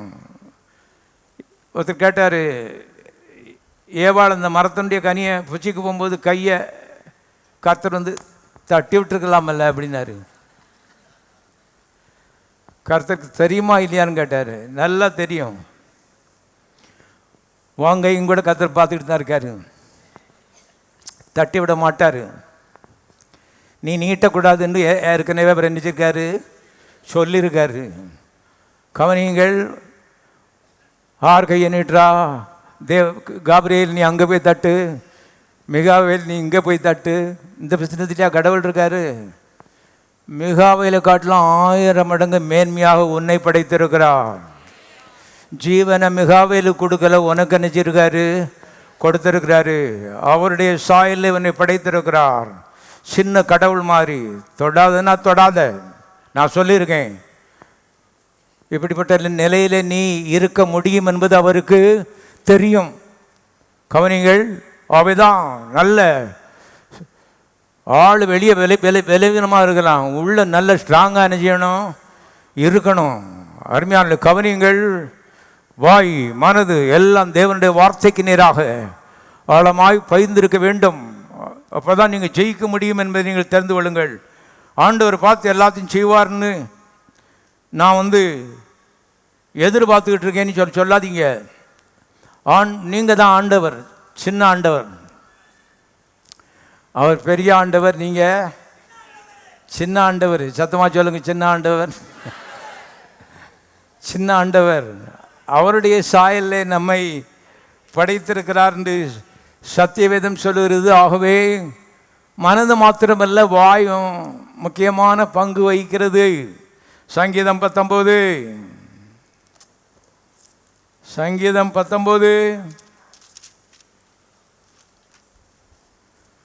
14 என் கன்மலையும் என் மீட்பெருமாகிய கர்த்தாவே, என் வாயின் வார்த்தைகளும் என் இருதயத்தின் தியானமும் உம்முடைய சமூகத்திலே பிரியமாயிருப்பதாக. 2 காரியங்களை பாருங்க. தாவீது பழைய ஏற்பாடு காலத்திலேயே கண்டுபிடிச்சிட்டான். 2 தான் முக்கியம். வாயின் வார்த்தைகள், 2வது மனதின் எண்ணங்கள். 2 சரியாக இருக்கும் பொழுது மனிதன் கட்டுப்பாட்டுக்குள்ளே வந்துட்டான், ஜீவனுடைய கட்டுப்பாட்டுக்குள்ளே வந்துட்டான், ஜீவ வார்த்தையினுடைய கட்டுப்பாட்டுக்குள்ளே வந்துட்டான், ஜீவாதிபதியாகி இயேசுனுடைய கட்டுப்பாட்டுக்குள்ளே வந்துட்டான். கவனிங்க. அப்போ இயேசுநாதர்கிட்ட ஆழமாக ஒப்பு கொடுக்கறது எப்படி? அது செவ்வாய்க்கிழமை உபவாசம் இருக்கணும், வெள்ளிக்கிழமை உபவாசம் இருக்கணும், இதெல்லாம் உதவாதுங்க. செவ்வாய் வெள்ளி உபவாசம் இல்லை. வாய் மனது எல்லாம் அருமையானே. தப்பு போடும்போது ஆண்டவர் ரத்தத்தினால் என்ன செய்யும்? கழுவும். எப்போதும் உண்மை பற்றி சிந்திக்க எனக்கு உதவி செய்யும். இந்த பேச்சு எப்போதும் உண்மை சுற்றி என்ன செய்யட்டும்? இருக்கட்டும். இவள் இருக்கும் பொழுது பாதுகாவலாய் ஜீவனுக்குள்ளே இருப்பீர்கள் என்பதை திட்டமாய் தெரிந்து கொள்ளுங்கள். ஆண்டவரே, நீ எப்படியாவது ஜீவனுக்குள்ளே வச்சிருங்க ஆண்டவரே, ஜீவனுக்குள்ளே அந்த வட்டத்துக்குள்ளே வச்சுடுங்க ஆண்டவரே. அப்படி ஜெபிக்கிறது இல்லை. கர்த்தர் சொல்றார், நீ ஜீவனை என்ன செய்? தெரிந்து கொள். வாயில ஜீவன், மனதில் ஜீவன், காதல ஜீவன். இப்பெல்லாம் செல்ஃபோனில் எக்கச்சக்கமான ஜீவ வார்த்தைகளை மேலே அடைச்சி வச்சுக்கலாம். அப்படிப்பட்ட வாய்ப்புகளை கர்த்தர் நமக்கு தந்துட்டார். அந்த நாட்களில் எவ்வளோ பெரிய பெட்டிகளை தூக்கிட்டு தெரியணும். நாங்கள் ஊழியத்தை ஆரம்பித்த நாட்களில் டேப்பெல்லாம் ரீல் டேப்புன்னு சொல்லி இவ்வளோ பெருசாக இருக்கும். ஆனால் இப்போ செல்ஃபோனில் அருமையான எத்தனை செய்திகள் உள்ள அடைச்சிக்கலாம். இந்த காது ஜீவனுக்கு நேராக நினைச்சப்பட வேண்டும், திருப்பப்பட வேண்டும். அந்த மியூசிக்கு, இந்த மியூசிக்கு, ஃபேஸ்புக்கு, இந்த குப்பைகளெல்லாம் வாழ்க்கையின் எல்லையிட்டு கிள்ளி எரியப்பட வேண்டும் என்று சொல்கிறேன். எத்தனை பேர் வாழ விரும்புகிறீர்கள்? இது ஜெபிக்கிறோம், வாசிக்கிறோம், அந்த தீர்க்கதரிசி எங்களுக்காக ஜெபிச்சுக்கிட்டு இருக்காரு. இதெல்லாம் ஒன்றும் உதவாது. வாழ்க்கை ஆழமாக அர்ப்பணிக்கப்பட்ட வாழ்க்கை என்பதை தெரிந்து கொள்ளுங்கள். உங்களுக்கு ஒரு எதிரி இருக்கான். நீ உயிரோடு இருக்கக்கூடாதுன்னு தான் நினைக்கிறான், நினைக்கிறான். திட்டமாக தெரிஞ்சுக்க, நீ உயிரோடு இருக்கக்கூடாதுன்னு நினைக்கிறான். ஆகவே அதன் மத்தியிலே நாம் நிர்மூலமாக இருக்குது. கர்த்தருடைய கிருபையே, அவருடைய இரக்கங்களுக்கு முடிவே இல்லை. எத்தனை முறை அருமையான நம்மை பாதுகாத்திருக்கிறார். நாம் வாழ வேண்டும் என்று அவர் விரும்புகிறார். அவருக்காக வாழ வேண்டும் என்று அவர் விரும்புகிறார். அவருடைய வார்த்தைகளுக்காக வாழ வேண்டும் என்று அவர் விரும்புகிறார். அதற்காக எந்தெந்த எத்தனங்களை எல்லாம் செய்ய வேண்டுமோ எல்லாவற்றையும் கர்த்தர் திட்டமிட்டு செய்து கொண்டிருக்கிறார் என்பதை தெரிந்து கொள்ளுங்கள். உன் கண்ணுக்கு தெரியாமல் இருக்கலாம். ஆவி உலகத்தில் நடக்கிற காரியங்களை நான் சொல்லிக் கொண்டிருக்கிறேன். ஆகவே எப்போது ஜீவன் பக்கமாக சார்ந்து நெல்லுங்கள். திட்டமிட்டு யார் கூட இருந்தாலும் எல்லாம் போனாலும் சரி, அருமையான மனதை ஜீவனுக்கு நேராக திருப்புங்கள், வாயை ஜீவனுக்கு நேராக திருப்புங்கள். இன்னொரு உதாரணத்தை பார்ப்போம். எண்ணாமத்தின் புஸ்தகம்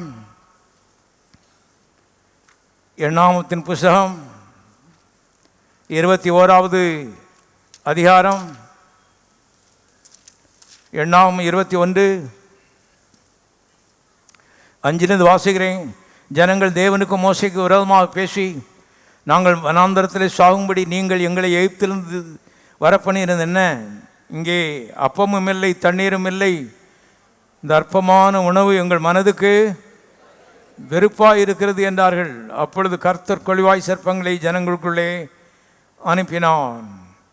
அவைகள் ஜனங்களை கடித்ததினால் இஸ்ரவேலருக்குள்ளே அநேக ஜனங்கள் செத்தார்கள். அதனால் ஜனங்கள் மோசேயினிடத்தில் போய், நாங்கள் கர்த்தருக்கும் மூக்க விரோதமாய் பேசினதினால் பாவம் செய்தோம், சர்ப்பங்கள் எங்களை விட்டு நீங்கும்படி கர்த்தரை நோக்கி விண்ணப்பம் பண்ண வேண்டும் என்றார்கள். மோசே ஜனங்களுக்காக விண்ணப்பம் பண்ணினான்.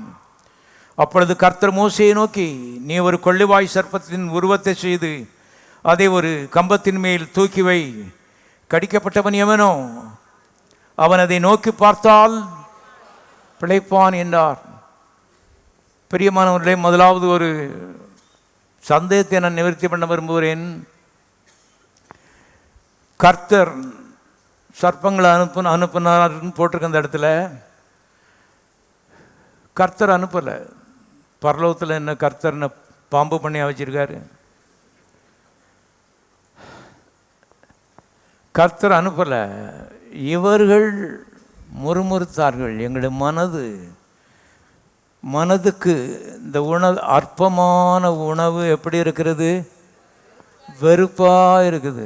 எதை சொல்கிறான்னு சொன்னால், வானத்திலிருந்து வந்த மன்னா, தேவதூதர்களுடைய சாப்பாடு. இதுவரைக்கும் ஆதாம் காலத்திலிருந்து ஒருத்தரும் நாக்கில் தொட்டே பார்க்கல. இவன் மேலே இறக்கத்தினாலே தேவன் வானத்தை திறந்து மன்னாவை அனுப்பினார். அதை சொல்கிறான், அந்த அற்பமான உணவு என்னுடைய மனதுக்கு மனது சரியில்லை, மனது தேவனை பார்க்கவில்லை. கவனிங்க. ஆகவே முறுமுறுத்தார்கள், பிசாசுக்கு இடம் கொடுத்தார்கள். அது நிமித்தம் அருமையானே பாம்பு என்ன செய்தது? வந்தது. அவன் பாம்பு பண்ண வச்சிருக்க மாத்திரமில்லை, அவனே ஒரு பாம்பு தான். அவனே தலை நசுக்கப்பட்ட பாம்பு. கவனிங்க. இப்போ கர்த்தர் சொல்யூஷன் கொடுக்காரு. அதுக்கு ஒரு விடுதலை தருவதை பார்க்குறோம்.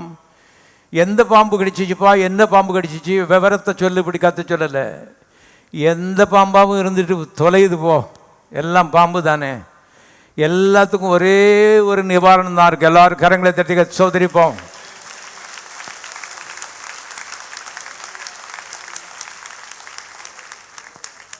பெருசோ சிறுசோ எல்லாத்துக்கும் ஒரே நிவாரணம், ஆண்டவராய இயேசு.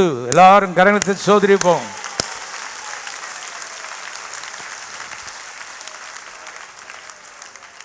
அப்பொழுது கர்த்தர் மோசேயை நோக்கி, ஒரு கொள்ளிவாய் சர்ப்பத்தை உருவத்தை செய்து அதை ஒரு கம்பத்தின் மேல் தூக்கி வை. கம்பம் சிலுவைக்கு அடையாளமாயிருக்கிறது. உருவாக்கப்பட்ட அந்த கொள்ளிவாய் சர்ப்பம் இயேசுவுக்கு அடையாளமாயிருக்கிறது. கடிக்கப்பட்டவன் எவனோ, எவளோ, எதினாலே கடிக்கப்பட்டானோ நோக்கி பார்த்தால் என்ன செய்வான்? பிழைப்பான். எல்லாம் 5 முறை சத்தமாக சொல்லுங்க. நோக்கி பார்ப்பேன், பிழைப்பேன். மறுபடியும் சொல்லுவோம், நோக்கி பார்ப்பேன், பிழைப்பேன். மறுபடியும் இன்னொரு தடவை, கடைசியா நோக்கி பார்ப்பேன்.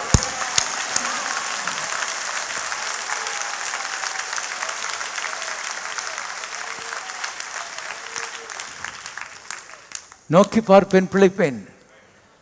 டாக்டர் ஒருவனை செத்து போவான்னு சொல்லியிருக்கலாம். ஆனால் அங்கே பரம டாக்டர் சொல்கிறாரு, நோக்கி பார்த்தீங்கன்னா பிழைப்ப. விசேஷமாக வியாதியாக இருக்கவங்க சொல்லுங்க, நோக்கி பார்ப்பேன், பிழைப்பேன். சாத்தான் சொல்கிறான் செத்தே போவேன்னு, பிழைப்பேன், கண்டிப்பாக பிழைப்பேன்.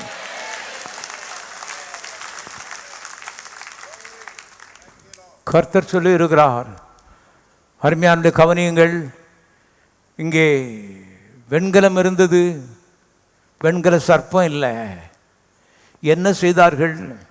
அக்கினியை மூட்டி அதுக்குள்ளே வெண்கலத்தை போட்டு சம்பட்டி வச்சு அடித்து இழுத்து வனைந்து ஒரு சர்ப்பமாக என்ன செய்தார்கள்? வனைந்தார்கள். இவ்விதமாக அடிக்கப்பட்ட இயேசு, நொறுக்கப்பட்ட இயேசு, உனக்காக வாதிக்கப்பட்ட இயேசு, சிறுமைப்படுத்தப்பட்ட இயேசு, சின்னா பின்னப்படுத்தப்பட்ட இயேசு, பிக்கப்பட்ட இயேசு அவரை நோக்கி பார்த்தால் பிழைப்ப, சாகவே மாட்டேன். நிச்சயமா எல்லா சூழ்நிலையும் செத்துருவன் பேசிக்கொண்டு இருக்கிறது. ஆனால் அந்த மனுஷன் 2 காரியத்தை செய்கிறான். மனதில் சர்ப்பத்தை நோக்கி பார்க்குறான், வாயில் பிழைப்பேன் பிழைப்பேன் பிழைப்பேன்னு சொல்கிறான். இந்த படத்தை கவனிங்க. மனதில் உயர்த்தப்பட்ட சர்ப்பத்தை பார்க்குறான், வாய் பேசுகிறது, சாக மாட்டேன் பிழைப்பேன். எங்கே பார்த்தாலும் மரணம் வரும். சித்தம்பி செத்துட்டான், பெரியப்பன் செத்துட்டான், மூத்த மகன் செத்துட்டான். இங்கே பாம்பு கடித்து விட்டது, விஷம் ஏறி கொண்டிருக்கிறது, சாவு நெருங்கி கொண்டிருக்கிறது, சாவு பேசுகிறது, செத்துருவன்னு. பிழைப்பேன் பிழைப்பேன், எல்லாரும் சொல்லுவோம் பிழைப்பேன் பிழைப்பேன். அவர் சொல்லாகும், அவர் கட்டளையிட நிற்கும். அவருடைய வார்த்தை முடிவானது என்பதை தெரிந்து கொள்ளுங்கள். அருமையானவர்களாகவே வாழ்க்கையிலே வியாதிகள், பிரச்சனைகள் வரத்தான் செய்கிறது. கடிச்சிச்சு, சாவு நெருங்கி கொண்டிருக்கிறது. ஆனால் தப்பிச்சுக்கலாம் என்றால் தப்பி வைக்கிறவர் அவர் நம்முடைய தேவன். அவருடைய பேர் இயேசு. ஆகவே யோவான் 3:14 விதமாய் இயேசுவை வாயினாலே சொல்கிறதை பார்க்கிறோம். யோவான் 3:14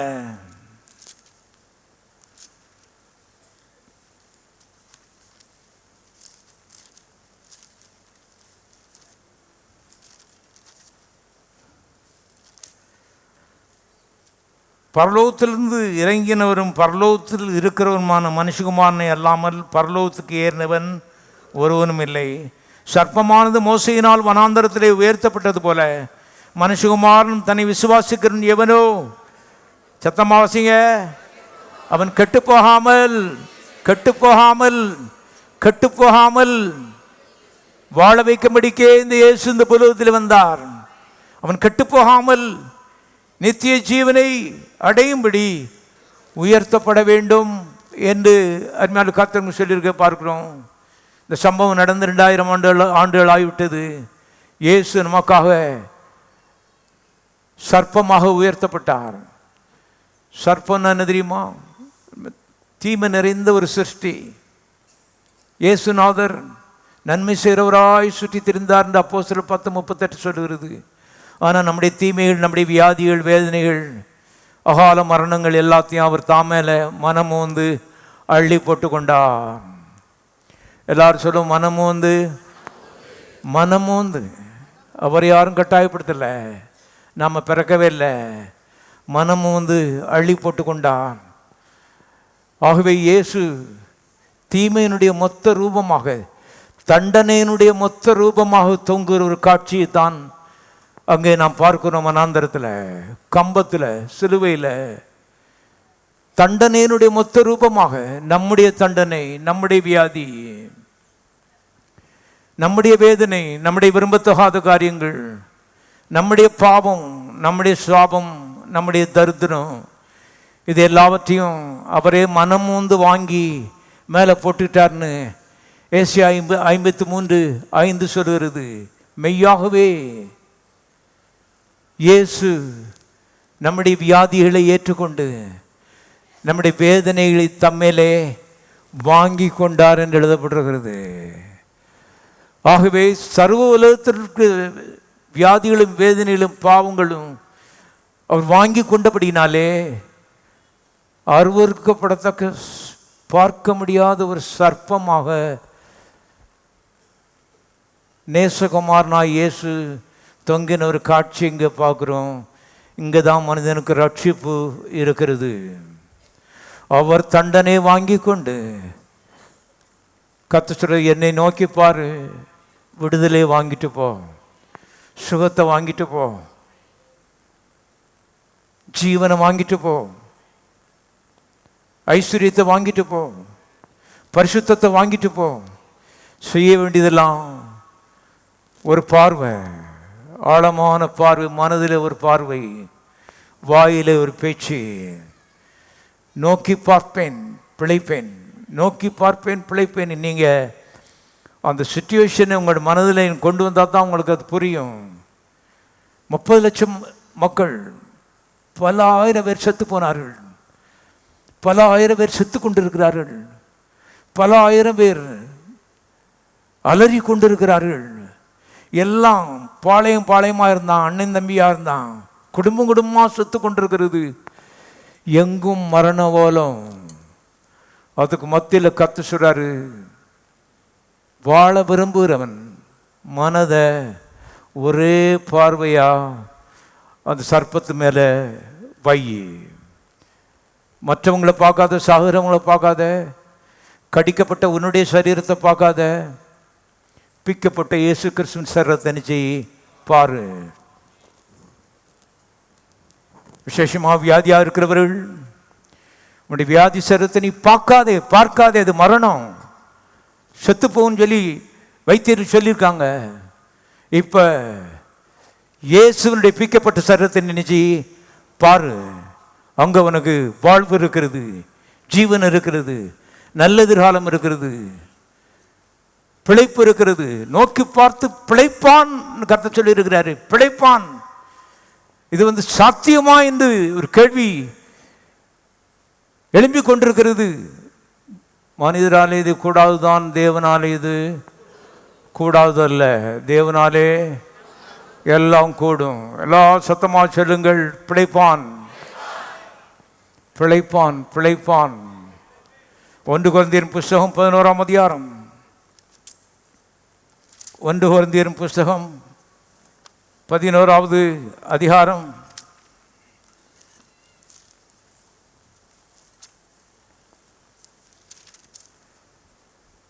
24வது வசனம். ஸ்தோத்திரம் பண்ணி, இல்லை 23 வாசிப்போம். நான் உங்களுக்கு ஒப்பித்ததை கர்த்தரிடத்தில் பெற்றுக்கொண்டேன். என்னவெனில், கர்த்தராகிய இயேசு தாம் காட்டி கொடுக்கப்பட்ட அன்று ராத்திரியில் அப்பத்தை எடுத்து ஸ்தோத்திரம் பண்ணி, எல்லாம் சத்தம் வாசிங்க, அதை பிட்டு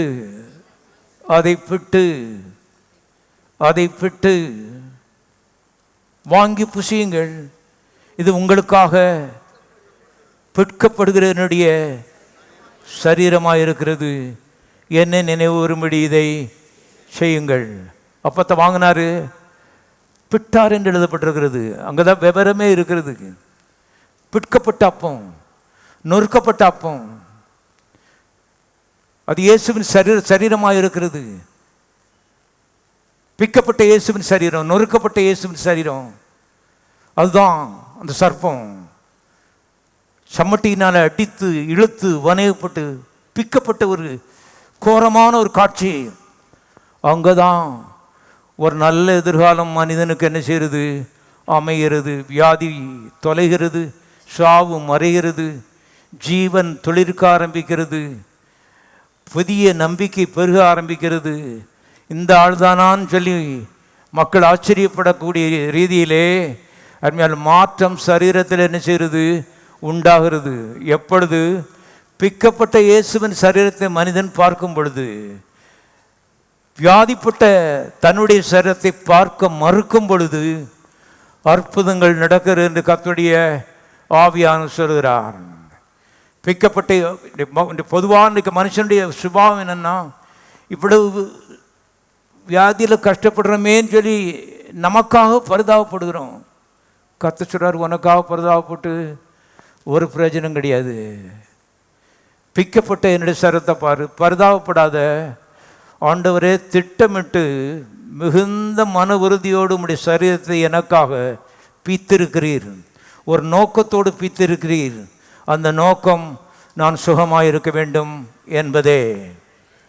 ஆகவே நான் கண்டிப்பாக பிழைப்பேன், கண்டிப்பாக சுகமாக இருப்பேன், கண்டிப்பாக நன்றாக இருப்பேன். அதுதான் அந்த புஸ்தகத்தினுடைய முடிவிலே கர்த்தர் சொல்லியிருக்கிறார். 3 யோவான் 2ஆம் வசனத்திலே, பெரியவானவனே, நீ வாழ்ந்து சுகமாயிருக்கும்படி நான் விரும்புகிறேன்.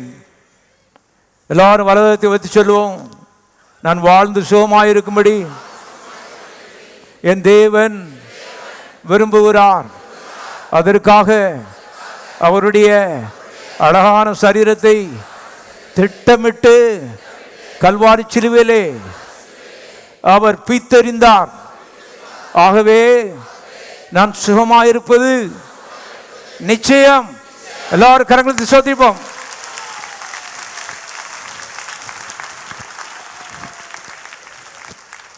எல்லாரும் தயவு எழுந்திருப்போம். காயப்பட்ட நம்முடைய சரீரத்தை நோக்கி பார்க்கிறோம்.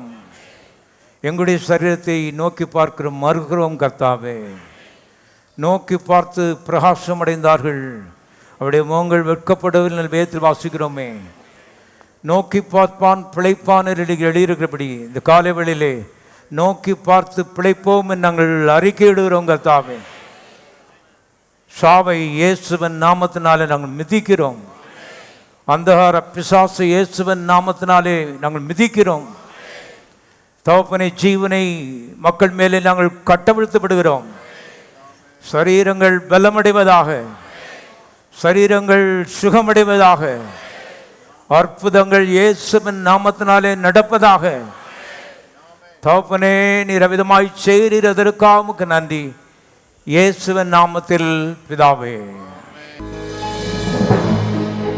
எங்களது முகவரி ஜீவ வார்த்தை ஆலயம், மாடக்குளம் ரோடு, மதுரை 625003.